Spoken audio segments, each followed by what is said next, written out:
हमें ऑडिबल। हाँ yes ma'am, बहुत असला है। गुड्स रिटर्न बाय मिस्टर तरुण, ଏଠି କଣ ହେଇଛି? ସେल्ସ return account debited two mister ତରୁଣ। କଣ ପାଇଁ କରୁଛି ନା, ସେଲ୍ସ ଯେତେବେଳେ ରିଟର୍ନ ହଉଛି ତ ଆମ ପାଇଁ ସେଟା କଣ ହେଇଗଲା, ଆମେ ତାକୁ ବିକ୍ରି କରିଥିଲେ, ଆମ ପାଇଁ ଇନକମ ଥିଲା, ପୁଣି ଜିନିଷଟା ଆମ ପାଖକୁ ವಾಪस ପଳେଇ ଆସୁଛି। ତମର ଏଟା ଆମେ କଣ ଟ୍ରିଟ୍ କରିବା? ଲସ୍ ଟ୍ରିଟ୍ କରିବା। Yes ma'am, debit okay, hub. Debit ତ କରିବା ନୋମିନାଲ ଆକାଉଣ୍ଟ ଅନୁସାରେ। ତାପରେ ସରି, ତାପରେ ଏଟା ଆସିଲା ମିଷ୍ଟର ତରୁଣ। ମିଷ୍ଟର ତରୁଣ କଣ, ସେ ଗିଭର ଏଠି ହେଇଗଲା, ପର୍ସନାଲ ଆକାଉଣ୍ଟ ଏଠି ସେ ଜିନିଷଟା ଦେଇ ଦଉଛି, ତ ସେଇ ଅନୁସାରେ ଆମେ ତାକୁ କଣ କରିବା? କ୍ରେଡିଟ କରିବା। ଆମ ପର୍ସନାଲ ଆକାଉଣ୍ଟ କଣ କହୁଛି, ଯିଏ ଗିଭର ଯିଏ ତାକୁ ଆମେ କ୍ରେଡିଟ କରିବା। ତ ମିଷ୍ଟର ତରୁଣ ଏଠି ଜିନିଷ ଦେଇ ଦଉଛନ୍ତି, ସେଥିପାଇଁ ଆମେ ତାକୁ କ୍ରେଡିଟ କଲେ। ବୁଝିହେଲା? Yes ma'am.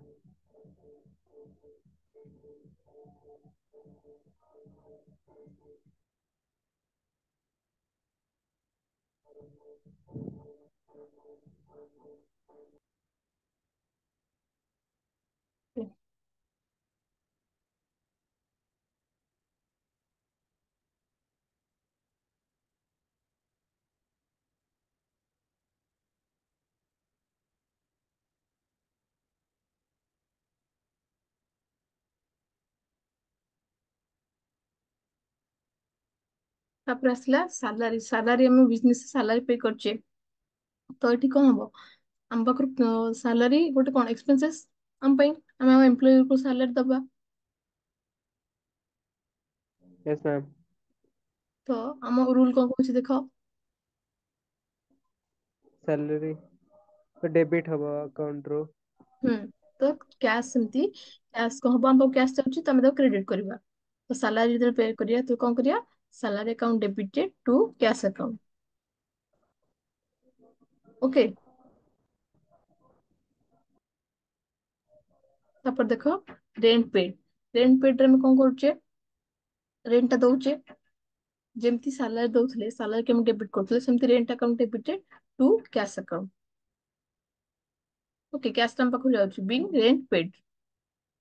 ସେମିତି ଦେଖ, ସାଲାରୀ ରିସିଭ, ଆମେ ଯେତେବେଳେ मैम ସାଲାରୀ ଦଉ। ହଁ କୁହ। ଆଜ୍ଞା, ମୁଁ କହୁଥିଲି ଯୋଉଟା କି ସାଲାରୀ ଯୋଉଟା କି ଆକାଉଣ୍ଟ, ମାନେ ସାଲାରୀ ଆକାଉଣ୍ଟ ଅଲଗା, କ୍ୟାଶ ଯୋଉଟା କହିଲେ salary account debited to cash account, cash ହୁଁ, ଆକାଉଣ୍ଟ ଅଲଗା ଥାଏ ମାନେ ପର୍ସନ ର ଆକାଉଣ୍ଟ ସେଟା ମେନସନ ମାନେ ରହିବ ୟା ଫିର ଅଲଗା ଆକାଉଣ୍ଟ ରହିବ ସେଟା? କାହା ପାଇଁ? ସାଲାରୀ ମାନେ ପାଇଁ। ଆପଣଙ୍କ, ହଁ ସରି, ସାଲେରୀ ପାଇଁ। ହଁ ସାଲାରୀ ପାଇଁ। ଆମେ ସାଲାରୀ ଯେତିକି ଦଉଥିବା ଆମେ ସେଇ ଅନୁସାରେ ଡେବିଟ୍ କରିବା। ଆମେ ଦି ଚାରି ଜଣ ଗୋଟେ ଅଫିସ ରେ 100 ଜଣ ଲୋକ କାମ କରୁଛନ୍ତି, ଆମେ ସମସ୍ତଙ୍କ ନାଁ ମେନସନ କରିପାରିବା କି? କରିପାରିବାନି। ତ ସମସ୍ତଙ୍କ ପାଇଁ ସାଲାରୀ ଟା ଏକାଥରେ ସାଙ୍ଗସନ ହୁଏ, ସାଙ୍ଗସନ ହେଇକି ସମସ୍ତଙ୍କ ଆକାଉଣ୍ଟ କୁ ଯାଏ, କ୍ୟାଶ ହଉ କି ବ୍ୟାଙ୍କ ହଉ।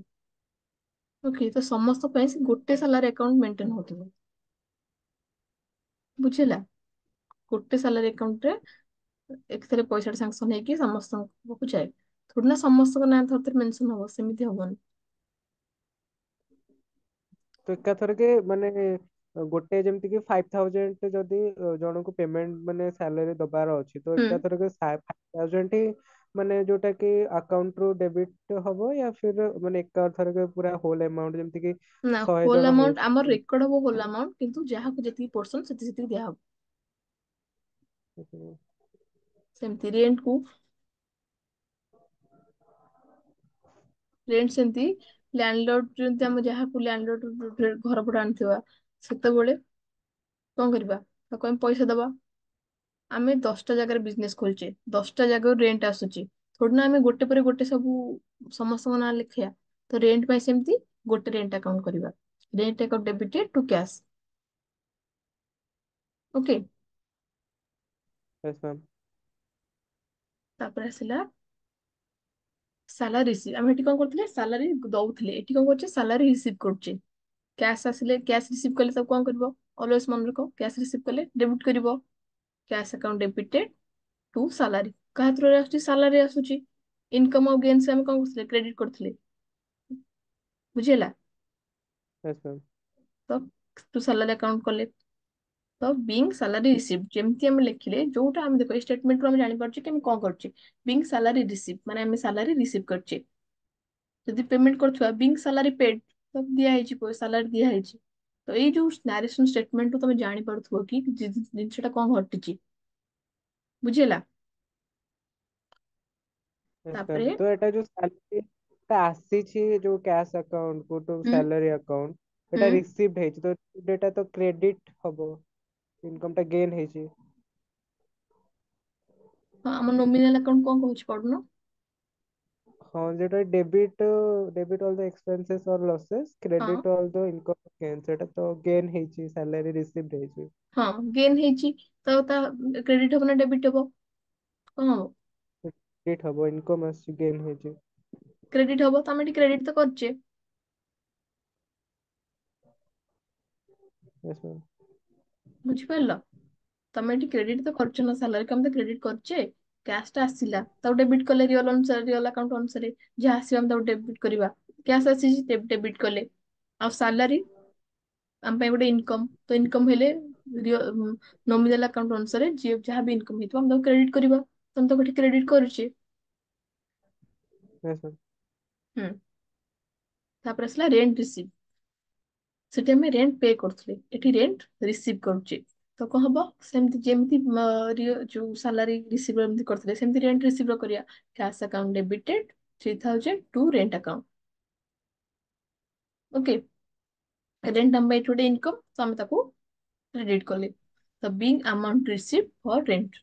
ଦେଖ ଏଇ ଯୋଉ ଷ୍ଟେଟମେଣ୍ଟ ଲେଖା ହେଇଛି ନାରେସନ, ସେଥିରେ ତମେ ଜାଣିପାରୁଛ ଜିନିଷଟା କଣ ଘଟିଛି। Yes, ma'am.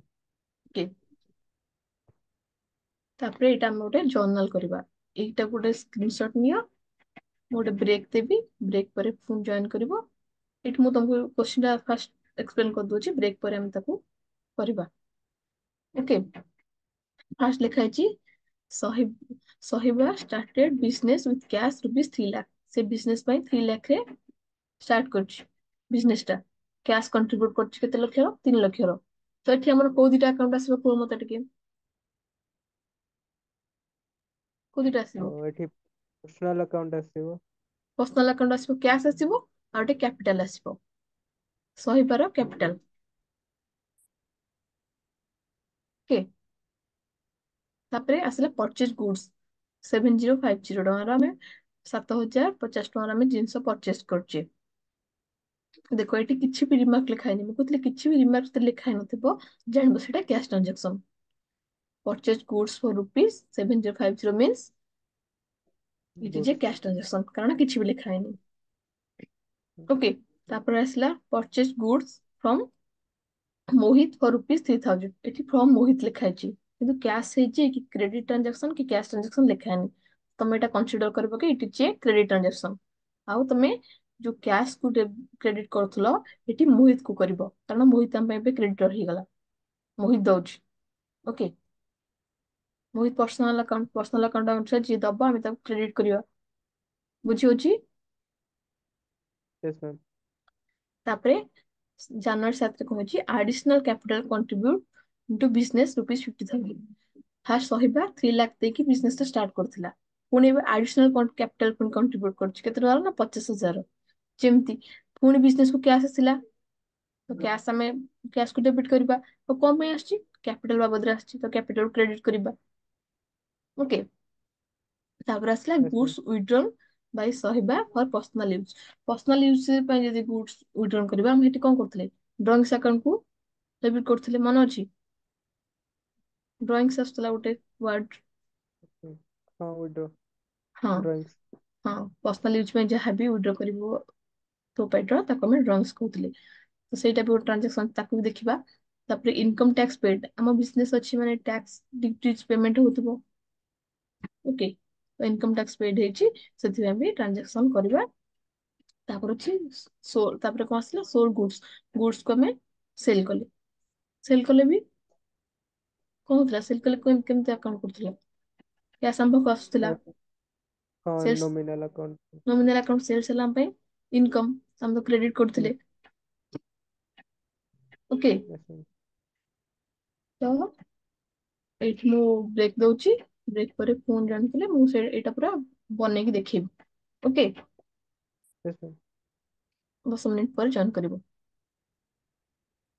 Okay, ma'am.